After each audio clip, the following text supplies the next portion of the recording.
मोक्षमार्गस्य नेतारम् भेतारम् कर्मभूभृता ज्ञातारम् विश्वतत्त्वानां वन्दे तद्गुणलब्धये वन्दे तद्गुणलब्धये। अनंत उपकारी चरम तीर्थंकर श्रवण भगवान महावीर को वंदन। प्रभु की परंपरा में विचरण करने वाले परम आदरणीय परम उपकारी समस्त चारित्रात्माओं को वंदन। धर्म प्रेमी बंधुओं, सुशील माताओं एवं बहनों, श्री कर्नाटक जैन स्वाध्याय संघ बैंगलोर के तत्वावधान में आयोजित जिन वाणी सार की आज 59वीं कक्षा है। मैं शांतिलाल बोहरा आप सभी का इस कक्षा में हार्दिक स्वागत एवं अभिनंदन करता हूं। हमारी कक्षा में आज हम ठाणांग सूत्र के माध्यम से रोगोत्पत्ति के जो व्यावहारिक कारण बताए गए उसकी चर्चा करेंगे। व्यावहारिक कारण कहने का तात्पर्य यह है कि निश्चय में रोगोत्पत्ति का मुख्य कारण असातावेदनीय कर्म है, अर्थात पाप का उदय है। पाप कर्म के उदय से जीव के रोगों की उत्पत्ति होती है, शरीर में रोग हो जाते हैं, व्याधियां उत्पन्न हो जाती है। किसी अपेक्षा से ज्ञानियों ने यह फरमाया है, शरीर व्याधि मंदिरम, शरीर को व्याधियों का घर कहा है, रोगों का घर कहा है। अर्थात सामान्य स्थिति में शरीर है वहां रोग है, शरीर है वहां व्याधियां है। यहां तक कि हम भूख को सामान्य सहज स्थिति मानते हैं, पर ज्ञानियों की दृष्टि में भूख भी एक प्रकार की बीमारी ही है। और इसीलिए हमारे आगमों में धान्य को औषध का है। 24 प्रकार के अनाज या धान्य को 24 प्रकार के औषध के रूप में गिना है। अर्थात भोजन भूख रूपी बीमारी की दवा है। तो निश्चय में पाप कर्म के उदय से, असाता वेदनीय कर्म के उदय से रोगों की उत्पत्ति होती है। और वैसे शरीर व्याधि मंदिर, बीमारियों का घर कहा गया है। मानव शरीर में 3.5 करोड़ रोम होते हैं, स्किन हॉल्स, रोम छिद्र। 3.5 करोड़ रोम राशि शरीर पर होती है। और धर्म ग्रंथों के वर्णन के अनुसार, आगमों में बताए गए वर्णन के अनुसार, एक एक रोम छिद्र में 1.75 बीमारी होती है। तात्पर्य यह है कि शरीर में 3.5 करोड़ रोम छिद्र होते हैं, स्किन हॉल्स जिसको कहते हैं। और एक एक रोम छिद्र में 2.25 बीमारियां होती है। अर्थात 5 करोड़, लगभग 5 करोड़ बीमारियां शरीर में रहती है। जब तक साता वेदनीय का और पुण्य का योग बना हुआ है, तब तक वे बीमारियां दबी रहती है, शांत रहती है, प्रकट नहीं होती। और जैसे ही असाता वेदनीय या पाप का जब उदय होता है, तब वो बीमारियां प्रकट होने लगती है, उत्पन्न होने लगती है। तो निश्चय कारण है असाता वेदनीय पाप कर्म का उदय। पर व्यवहार के भी कारण हैं जो उन बीमारियों को प्रकट करने में निमित्त कारण बन सकते हैं। उस अपेक्षा से ठाणांग सूत्र के 9वें ठाणे के 13वें सूत्र में रोगोत्पत्ति के 9 व्यावहारिक कारण बताए गए। हम आज क्यों इसकी चर्चा कर रहे हैं, रोगोत्पत्ति के कारणों की? तो बंधुओं, गत सप्ताह जब हमने सम्यक ज्ञान आराधना की चर्चा की थी, उसमें 5 बाधक तत्व बताए थे। अहंकार, क्रोध, प्रमाद, रोग और आलस्य। किसी अपेक्षा से हम ये मानते हैं कि रोग हमारे हाथ में नहीं है।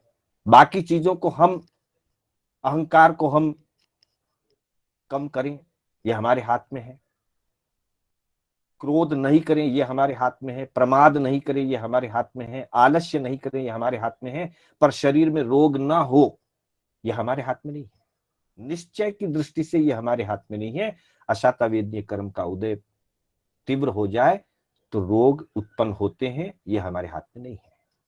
लेकिन दूसरी अपेक्षा से, पुरुषार्थ की अपेक्षा से प्रभु ने ये 9 कारण बताए हैं।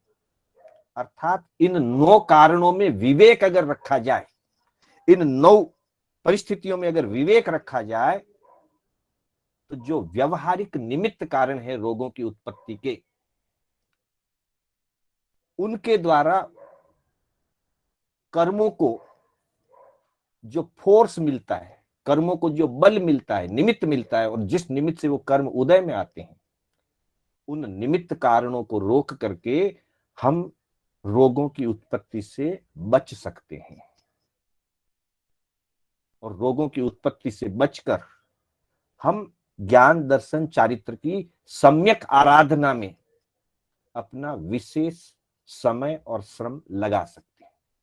इसलिए यहां पे ठाणांग सूत्र के 9वें ठाणे में ये बात कही है, नवहिम ठाणेहिम रोगुपत्ति सिया तंजहा अच्छासनयाये अहितासनयाये अति निद्दाये अति जागरितेणम उच्चार निरोहेणम पाशवण निरोहेणम अद्धान गमनेनम भोयन पडिकूलताये इंदियत्थ विकोवणयाये। अर्थात ये 9 कारण बताए हैं। इन 9 कारणों से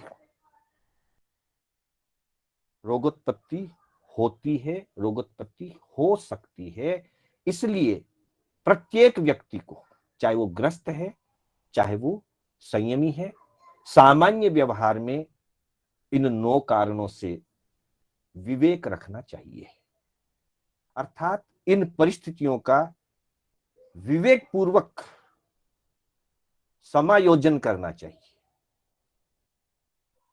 मूल बात, मानव का शरीर औदारिक शरीर है। औदारिक शरीर के लिए समय पर आहार और समय पर आराम की भी जरूरत होती है। बिना आराम के, बिना आहार के लंबे काल तक औदारिक शरीर निर्बाध रूप से हमारे क्रियाकलापों में सहयोग नहीं कर सकता। चाहे हमारे व्यावहारिक क्रियाकलाप है, धार्मिक क्रियाकलाप है, धर्मानुष्ठान है, या व्यावहारिक जीवन के व्यवहार के कार्य हैं, उनको संचालित करने के लिए शरीर एक साधन है। और उस शरीर की सुचारुता के लिए, सुव्यवस्था के लिए उचित समय पर उचित आहार उचित समय पर उचित आराम आदि आदि आवश्यकताओं की जरूरत होती है। किसी अपेक्षा से ऋषि मुनियों ने कहा है, खान पान परिधान पट निद्रा मूत्र पुरीश, ये षट कर्म सब कोई करे, राजा रंक शरीस। भोजन, पानी, वस्त्र, खान पान परिधान पट, निद्रा मूत्र पुरीश, नींद, लघु शंका का विसर्जन और दीर्घ शंका का विसर्जन। ये 6 कार्य, ये सत्कर्म सब कोई करे, सबको करने, ये आवश्यक कार्य, ये शरीर के 6 आवश्यक है। और इन 6 आवश्यक कार्यों को चाहे कोई राजा हो और चाहे कोई रंक हो, चाहे कोई कोट्याधिपति हो और चाहे कोई बिल्कुल दरिद्र हो, ये 6 कार्य जीवन संचालन के लिए और शरीर की सुव्यवस्था सुचारुता के लिए सबको करने जरूरी हैं। पर इनका उचित समायोजन होना चाहिए। कितना खाए, कब खाए, कैसा पानी पिए, कितना पानी पिए, कब पानी पिए, नींद कब ले, वस्त्र कब पहने, कैसे पहने, ऋतु के अनुकूल, निद्रा कब ले, कितनी ले, इन सारी चीजों का विवेक पूर्वक समायोजन हो तो शरीर में स्वस्थता और साता बनी रहती है। अगर इनका समायोजन उचित ढंग से ना हो, सही ढंग से ना हो, तो वैसी स्थिति में शरीर बाधित होता है। शरीर की जो स्वास्थ्य प्रणाली है, वो स्वास्थ्य प्रणाली बिगड़ जाती है। इसलिए कहा कि इन 9 ठाणा से, 9 स्थानों से, 9 कारणों से शरीर में रोगोत्पत्ति होने की संभावना रहती है। वो 9 कारण कौन से हैं? तो बताया, अच्चासनयाय, अधिक बैठे रहने से। एक व्यक्ति निरंतर बहुत अधिक समय तक एक ही जगह बैठा रहता है, हलन चलन नहीं करता है, आलसी होकर के बैठा रहता है। असन या आसन शब्द इसमें जुड़ा हुआ है। असन का मतलब होता है भोजन और आसन का मतलब होता है बैठना, इसलिए इसमें दोनों चीजें ली। अति असन या अति आसन, अच्छासनयाय, अत्यधिक बैठे रहने से अथवा भूख से ज्यादा ठूस ठूस कर खाने से, दोनों भी चीजें शरीर के लिए रोगोत्पत्ति का कारण बनती है।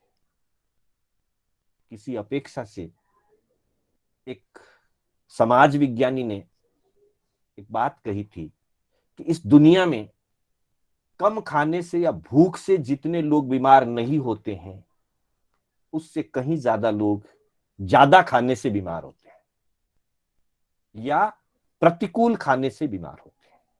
इसलिए यहां कहा कि अधिक बैठे रहने से या अधिक भोजन करने से भी रोगोत्पत्ति का एक कारण, वन ऑफ द कॉज हो सकता है। इसलिए बैठने में और भोजन करने में, दोनों में समय और मात्रा का विवेक रखा जाना चाहिए। दूसरा कारण दिया, अहितासनयाय, अहित आसन या अहित आसन, जो आसन हितकर नहीं है। हमारा बैठने का तरीका, हमारा खड़े रहने का तरीका, हमारा शयन करने का तरीका अगर उचित नहीं है, उस कारण से भी शरीर में जड़ता बढ़ती है, शरीर में रोग बढ़ने के कारण बनते हैं। और भोजन भी अगर अहित कर किया जाता है, अहितकर भोजन का मतलब है जो भोजन जिस व्यक्ति के स्वभाव के, शरीर के स्वभाव के प्रतिकूल है, क्योंकि आयुर्विज्ञान की अपेक्षा से प्रत्येक शरीर में, प्रत्येक मानव के शरीर में वात, पित्त और कफ होता है। तीनों चीजें होती है और इन तीनों का बैलेंस रहना जरूरी है। इनका जब बैलेंस बिगड़ता है तब बीमारी होती है, ऐसा आयुर्विज्ञान मानता है। तीनों सबके इक्वल नहीं होते। किसी व्यक्ति के शरीर में वात की अधिकता होती है, किसी के शरीर में पित्त की अधिकता होती है, किसके शरीर में कफ की अधिकता होती है। तो उसके अनुकूल जो भोजन है वो हितकर होता है और उसके विपरीत जो भोजन होता है वो प्रतिकूल होता है, अहितकर होता है। इसलिए कहा कि अहितकर भोजन करने से या अहितकर आसन से बैठने से भी रोगों की उत्पत्ति होती है। सीधा बैठना चाहिए, कमर सीधी रहनी चाहिए। सोते हैं तो कैसे सोते हैं? खड़े रहते हैं तो दोनों पांव पर बराबर बैलेंस करके खड़ा रहना चाहिए। लेकिन हम बहुत बार एक पांव की तरफ ज्यादा दबाव दे करके प्राय हम खड़े रहते हैं। उससे भी लंबे समय में, लॉन्ग टर्म में वे चीजें हमारे शरीर के लिए अहितकर होकर के रोगोत्पत्ति का कारण बनता है। तीसरा और चौथा कारण मिले जुले हैं, एक ही चीज के दो रूप हैं। अति निद्राए अति जागरित तेनम। जीवन के लिए निद्रा सामान्य व्यक्ति के लिए आवश्यक है, साधक के लिए भी आवश्यक है। पर साधक के लिए भगवान ने निद्रा मुक्ति के लिए 3 घंटे का समय दिया है। रात्रि का तीसरा प्रहर निद्रा मोक्षम तु तय्यम, तीसरे प्रहर में निद्रा से मुक्त बनने की बात कही है। लेकिन वे ऐसे भी महापुरुष होते हैं कहीं जो पूरी रात आड़ा आसन नहीं लेते हैं। भगवान महावीर ने तो 12.5 सालों में नींद नहीं ली। मात्र एक बार उनको 2 घड़ी की निद्रा का कारण बना, ऐसा हमारे ग्रंथों में, आगमों में वर्णन है। 12.5 साल तक नींद नहीं ली। पर वहां निद्रा विजय की बात थी। उन्होंने निद्रा भी जय किया, उन्होंने आहार भी जय किया। 12.5 साल के लगभग समय में बहुत मुश्किल से 1 साल जितना भी उनके आहार के दिन नहीं थे। 349 दिन मात्र उन्होंने पारने के रूप में आहार किया था।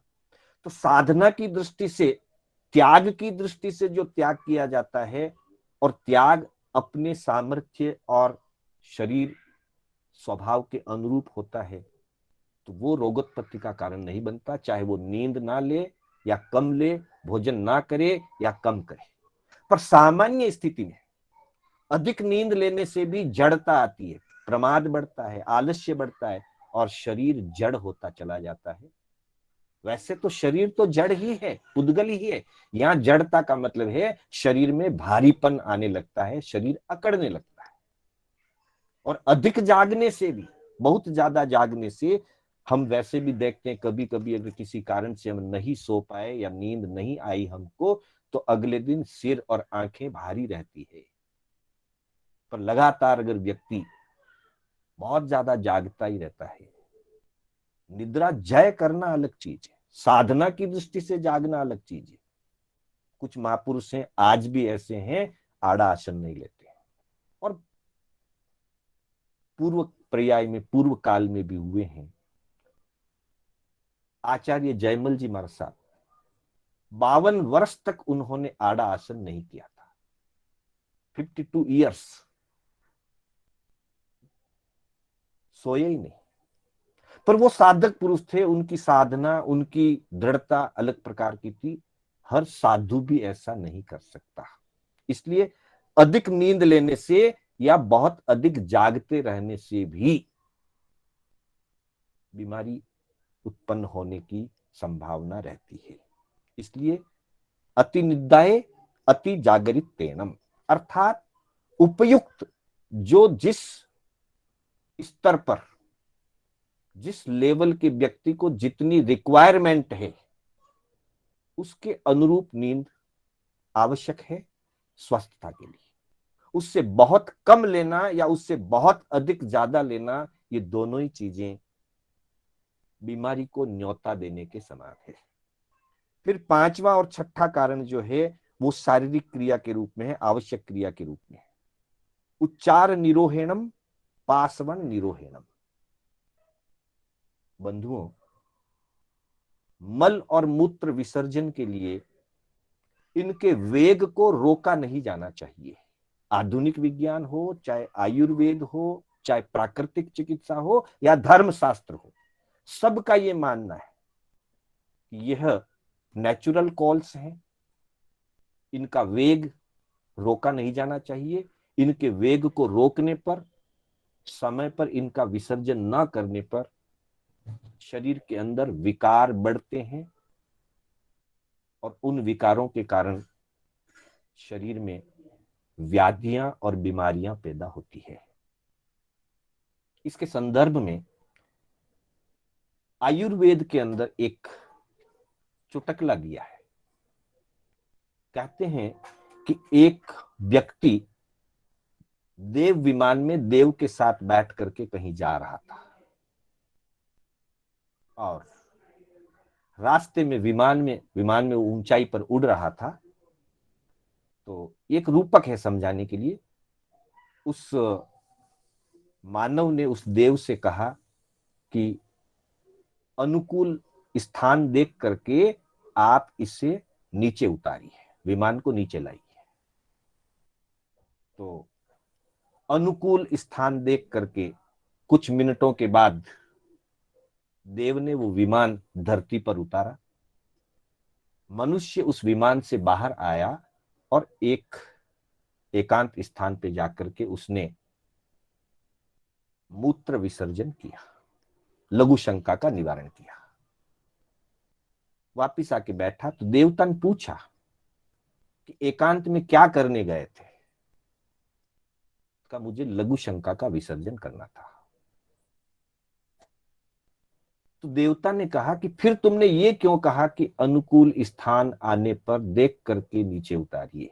इमीडिएट कहना चाहिए कि नीचे उतारिए। मास्टर जी आवाज नहीं आ रही है।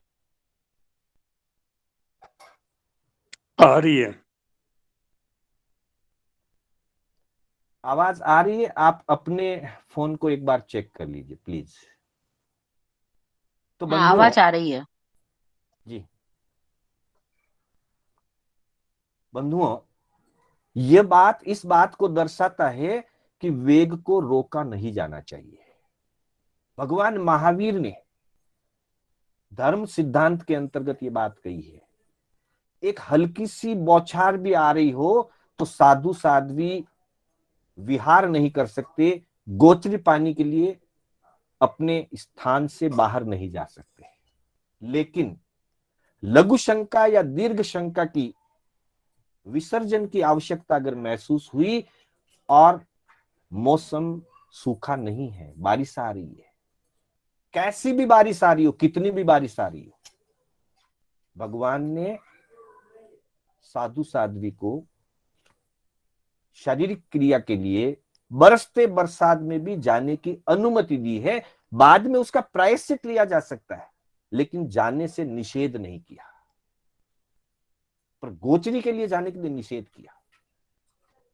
इसका मतलब यही है कि एक समय या एक दिन आहार के बिना रहा जा सकता है। कभी कभी ऐसी स्थितियां होती है बैंगलोर में, जब लगातार बारिश होती रहती है, एक एक दिन, दो दो दिन, तो कभी कभी साधु साध्वी को गोचरी जाने का अवसर नहीं मिलता। लेकिन वैसी स्थिति में भी लघु शंका, दीर्घ शंका विसर्जन के लिए जाने का निषेध नहीं है। प्रायश्चित लेना पड़ेगा वो अलग बात है, पर गोचरी के लिए ये नहीं कहा कि चला जाए और वापिस आकर के प्रायश्चित लेना पड़ेगा। नहीं, नहीं जा सकते। तो उच्चार निरोहेणम, पासवन निरोहेणम, अर्थात लघु शंका और दीर्घ शंका के वेग को रोकने से भी रोगोत्पत्ति का कारण बनता है। फिर आगे कहा अधान गमनेनम, बहुत अधिक चलने से वैसे तो मुनि के लिए जीवन भर विहारचर्या बताई है, लेकिन उग्र विहार होना अलग बात है, सहज विहार होना अलग बात है। कभी कभार कोई विकट परिस्थिति स्थिति है, किसी की सेवा में शीघ्र पहुंचना है, वैसी स्थिति में कभी कभार उग्र विहार करना पड़ सकता है, वो एक अलग बात है। पर जीवन भर उग्र विहार ही करते रहें, रोज 50 किलोमीटर ही विहार करते रहें, यह सम्यक नहीं है। कभी एक दिन करना पड़ सकता है, कभी एक परिस्थिति में 10 दिन करना पड़ सकता है, लेकिन रोज ऐसा ही करते रहें, यह सम्यक नहीं है। ये शरीर और व्यवस्था के अनुकूल नहीं। इसलिए भगवान ने कहा गामानुगामम वियम। जहां जहां भी विहार की बात आएगी, आगमों में ये शब्द मिलेगा, गामानुगामम वियते। ग्रामानुग्राम, एक गांव से दूसरे गांव। अब एक गांव से दूसरा गांव तो 2-4 किलोमीटर, 5 किलोमीटर, 8 किलोमीटर में, 10 किलोमीटर में तो गांव आता ही आता है। गांव को छोड़ करके नहीं जाना है। गांव आया है, वहां रुकना है, उनको धर्म का लाभ देना है, फिर अगले दिन आगे जाना है। लेकिन बहुत अधिक मार्ग गमन से, अत्यधिक चलने से भी पहले तो शरीर में थकान आएगी, शरीर की जो एनर्जी है वो अधिक खर्च होगी, और जितनी अधिक खर्च होगी उसके अनुरूप वापस पूर्ति नहीं होगी, तो कालांतर में वो रोग उत्पत्ति का कारण बनेगा। जैसे अधिक बैठा रहा, बिल्कुल हलन चलन नहीं करता है, चलता फिरता नहीं है, तो बैठा बैठा व्यक्ति बीमार पड़ जाता है। और बहुत अधिक चलता ही चलता रहता है, दिन भर भागता ही रहता है, स्थिर बिल्कुल नहीं रहता है, ठहरता भी नहीं है, तो भी बीमारी आती है। फिर कहा कि भोजन की प्रतिकूलता से, मौसम के अनुरूप भोजन ना करने से। एक दिया अहितकर भोजन। अहितकर भोजन का अभिप्राय है अपनी अपनी दृष्टि से। किसी को मीठा अनुकूल होता है, किसी को प्रतिकूल होता है, किसी को तीखा अनुकूल होता है, किसी को प्रतिकूल होता है, यह अहितकर भोजन है। अथवा किसी बीमारी विशेष के कारण कोई चीज अनुकूल होती है, कोई चीज प्रतिकूल होती है, वो अहितकर भोजन है। अथवा अत्यधिक तामसिक भोजन, अत्यधिक गरिष्ठ भोजन, वो अहितकर भोजन है। प्रतिकूलता का मतलब है मौसम के प्रतिकूल। सर्दी का मौसम है तो सर्दी के अनुकूल भोजन होना चाहिए, वर्षा ऋतु में वर्षा ऋतु के अनुरूप भोजन होना चाहिए, गर्मी ऋतु में गर्मी ऋतु के अनुरूप होना चाहिए। मौसम के लिए हम जो सब जन के लिए सार्वजनिक है, वहां प्रतिकूल भोजन नहीं करना। प्रतिकूल भोजन करने से भी बीमारी होती है, और व्यक्ति विशेष के लिए अपने अपने स्वभाव, शरीर की व्यवस्था के प्रतिकूल या अहितकर करने से भी बीमारी होती है। उसके बाद आखिरी जो है वो है इंद्रियार्थ विकोपन, अर्थात इंद्रियों के जो अर्थ, यानी कि शब्द, रूप, गंध, रस और स्पर्श, 5 मूल विषय हैं, और इनके भेद प्रभेद करने पर 5 इंद्रियों के 23 विषय हैं। भावार्थ के रूप में कहें तो जो इंद्रिय इच्छाओं की पूर्ति, काम, भोग आदि सारे इंद्रिय विषय के अंतर्गत आते हैं। उन इंद्रिय विषयों का विकोपन, अर्थात उनको बहुत अधिक विकृति की ओर ले जाने से, साधु पुरुष, संयमी त्यागी पुरुष तो इंद्रिय विषयों से बिल्कुल अलग हो जाते हैं। उनके लिए तो इंद्रिय विषयों का कोई स्थान ही नहीं है उनके जीवन में। ग्रस्त जीवन, श्रावक श्राविका का जो जीवन है, वो पूर्ण रूप से इंद्रिय इच्छाओं का त्यागी या मुक्त जीवन नहीं है। इच्छाओं का पूर्ण रूपेण जो त्यागी होता है वो तो संयमी बनेगा, वो संसार में नहीं रहेगा। संसार में रहते हुए श्रमणोपासक, श्रावक श्राविका के रूप में जो जीवन व्यतीत करते हैं, तो वहां इच्छाएं हैं, इसीलिए हम संसार में हैं। इच्छाओं से मुक्त हो गए होते या इच्छाओं पर विजय पाली होती तो संसार में नहीं रहते, संयम मार्ग पर चले जाते। तो इंद्रियों के जो विषयों की अगर मर्यादा नहीं रहती है, विषय भोगों में अगर मर्यादा नहीं रहती है, इच्छाओं की पूर्ति में मर्यादा नहीं रहती है, संयम नहीं रहता है, तो फिर वो इंद्रिय के अर्थ जो हैं, अर्थात इंद्रिय विषय जो हैं, वो भी शरीर के लिए रोगोत्पत्ति का कारण बनते हैं। एक तरफ तो इंद्रिय विषयों की पूर्ति कर्म बंधन कराती है, अशुभ कर्म बनते हैं, पाप कर्म का बंध होता है। तो वैसे भी पाप कर्म का उदय आने पर व्यक्ति बीमारी या तकलीफ देखता है, पीड़ा उठाता है। और वैसे इंद्रिय भोगों में, क्योंकि कहा गया कि भोग रोग का घर है, भोग रोग का कारण है और त्याग सुख का साधन है, इसलिए इंद्रियार्थ विकोपन अर्थात काम विकार से भी रोगोत्पत्ति का कारण बनता है।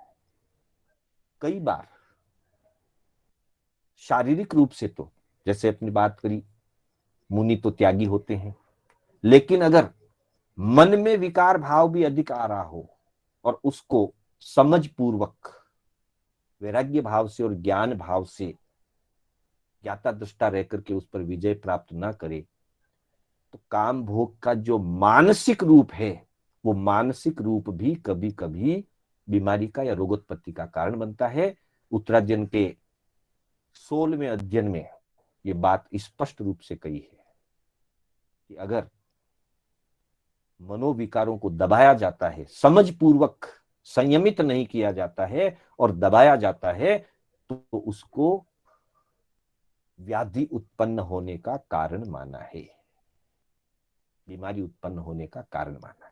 तो इस तरह से बंधुओं, ये व्यावहारिक दृष्टि से 9 निमित्त कारण हैं जो कर्म बंधन करा सकते हैं अथवा रोगोत्पत्ति के लिए कर्मों के उदय में निमित्त बन सकते हैं। और आराधना करने के लिए, आराधक और साधक के लिए रोग बाधक बनता है। इसलिए रोगों से बचने के लिए इन कारणों में विवेक पूर्वक समायोजन करना चाहिए, ताकि शरीर जीवन सहज बना रहे, मर्यादित बना रहे, संयमित बना रहे। किसी भी चीज में अति होना बुरा है, अति सर्वत्र वर्जयेत है। तो इस दृष्टि को ध्यान में रखते हुए हम अपने जीवन को संयमित और मर्यादित बनाएं, ताकि स्वस्थ रह करके साधना में आगे बढ़ सकें। इन्हीं भावनाओं के साथ मैं अपने शब्दों को विराम देना चाहूंगा। मेरे बोलने में कोई स्खलना हुई हो या जिनाज्ञा विपरीत कथन हुआ हो, तो उसके लिए बारंबार मिच्छामि दुक्कडम। मंगल पाठ के साथ हमारी कक्षा विराम लेगी। गुरुदेव की आज्ञा से, बड़े श्रावकों की आज्ञा से, चत्तारि मंगलम अरिहंता मंगलम सिद्धा मंगलम साहू मंगलम केवली पनत्तो धम्मो मंगलम। चत्तारि लोगुत्तमा अरिहंता लोगुत्तमा सिद्धा लोगुत्तमा साहू लोगुत्तमा केवली पनत्तो धम्मो लोगुत्तमो। चत्तारि शरणं पवज्जामि अरिहन्ते शरणं पवज्जामि सिद्धे शरणं पवज्जामि साहू शरणं पवज्जामि केवली पनत्तम धम्मम शरणं पवज्जामि। अरिहंतों का शरणा, सिद्धों का शरणा, साधु जी का शरणा, केवली परुपित दया धर्म का शरणा। 4 शरणा दुर्गति हरना और न शरणा कोई, जो भव्य प्राणी आदरे तो अक्षय अमर पद हो। श्रवण भगवान महावीर स्वामी की जय। समस्त चारित्र आत्माओं की जय। सभी का आभार, अभिनंदन, सादर जय जिनेन्द्र।